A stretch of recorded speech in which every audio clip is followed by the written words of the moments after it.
friends, it's Nicole from Practice Indy for Just the Tip Tuesday. We're doing Purvottanasana today, which is reverse plank pose. So I'm going to go through a couple of different ways that you can get into this posture. So you're going to want 2 blocks, maybe a chair that you have, like a dining room chair, or even just like the edge of a sofa, and yourself. Okay. All right. So Purvottanasana is reverse plank, and it can be a little tricky because it does put a lot of weight on your wrists. So if you have sensitive wrists, you might want to try some of the other variations, okay? So for reverse plank, you extend your legs out in front of you. Hands come right back behind you. Fingertips can point forward or maybe a little bit out to the side. Point your toes and then press down into your heels, squeeze your butt, squeeze your hamstrings, drop the head back, press your chest up towards the sky. Try not to let your toes kind of roll out to the side, kind of keep them pointing forward.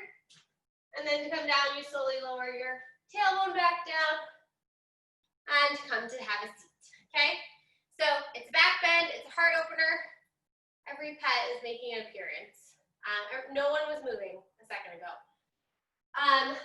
So if you already know that your wrists can be in pain sometimes, like if you're in plank pose, then you can always take fists in this posture and come into that same shape, okay? So really important, the focus is you're stretching the front side of the body, you're engaging the back side of the body, okay? So a quick way to get into this, if you can't extend the legs out all the way, is to just bend your knees and bring the hands behind you and come into reverse tabletop. So your feet are going to want to be hip width distance apart, and then you're just going to press down, lift your hips, drop the head back. So you're still squeezing your glutes, engaging your hamstrings here, and then tuck your chin to your chest and slowly lower down. All right, so if this feels like too much weight on the shoulders, and you're still kind of working through some upper body strength, or it's too deep of a chest opener because it is a pretty big heart opener, there's some different ways that we can change the levels of this, okay? So I'm going to start at the top. So if you've never done this before and you're not sure, then you can come to the back of the couch and bring your hands to the couch. My fingertips are still pointing forward, or they'll turn slightly out. I prefer pointing forward towards my butt.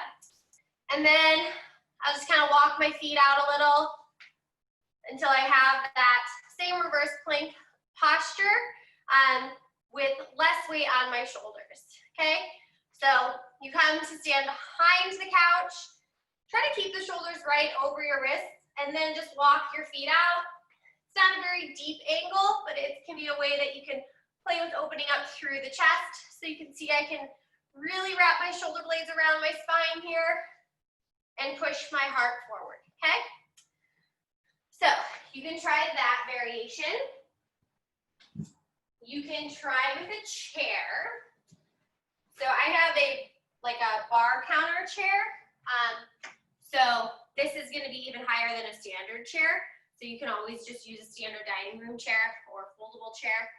So I'm just going to have a seat, bring my hands to the sides of the chair. So now that I have something to grab onto, my hands are actually going to, my fingertips lay on the sides of the chair, okay?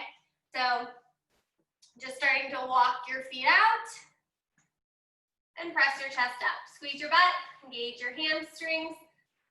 Maybe think about finding some length here in the body. And then slowly coming down. So you just walk the feet back towards you and you can have a seat.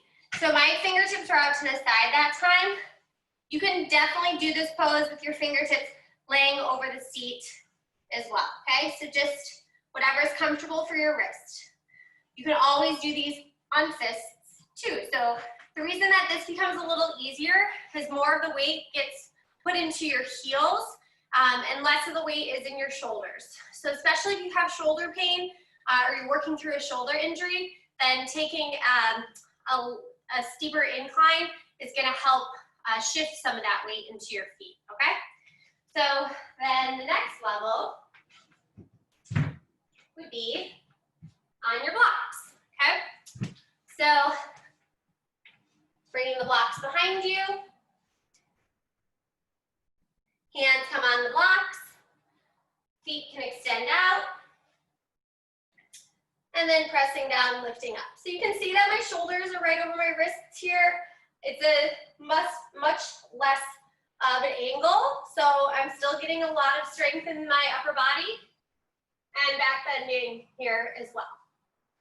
Okay, so it still asks a lot of the shoulders, just asks a little bit less, okay? So you can try all those different variations. Of course, coming down to reverse table is always a great option too. You can even try reverse table on your blocks as well. You'll see it's just a little bit easier to lift your hips up off the ground because you already have a little bit of height working in your favor, okay? So hopefully I see you guys in class this week. Join me next week on Just the Tip Tuesday where a 30-week pregnant woman will do an arm balance. So it should be pretty hilarious. All right, guys, take care. Bye.